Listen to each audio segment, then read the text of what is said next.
చెప్పేది? వీళ్ళ చేతులు వీళ్ళ కాళ్ళు కనపడవా? మీ వికలాంగులని కనిపించదా? వికలాంగులని కనిపించదు. అసలు ఏ డాక్టర్ సార్ మాకు ఇచ్చేది? వికలాంగు ఈ అబ్బాయిని చూడండి, మాకు నడిచేకి రాదు, ఏమి రాదు. ఈ అబ్బాయిని చూస్తే ఎవరు కనిపించి మీకున్నట్లుండేది. వికలాంగుల కారణం ఏ డాక్టర్ సార్ మాకు చెప్పేది? కళ్ళు కనిపించే సార్ చూసినప్పుడు అన్నా మీ వికలాంగా కాదని. 200 పింఛన్ నుంచి 3 ఏళ్ళలో చిన్నపిల్లలు అప్పుడే మాకు వికలాంగులకు వచ్చింది.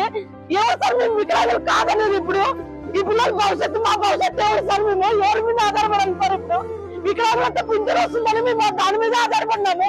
ఇప్పుడు లేదని చెప్తే మేము ఎవరి దగ్గర పోవాలి సార్? మేము రాష్ట్ర ప్రభుత్వం వీటిలో వెలుగులు పెట్టి అర్హత ఉండే వాళ్ళకి పింఛన్లు ఇవ్వాలి, కానీ తొలగించడం లేదు సార్. ఇది మాకు ఈ అబ్బాయిని చూడండి సార్, కాళ్ళు లేదు, చేతులు ఇవ్వాలా, ఏం పని చేసుకోగలమా? మేమేమన్నా తండ్రి తల్లిదండ్రులలోనే పింఛన్ మీద బతుకుతున్నాము.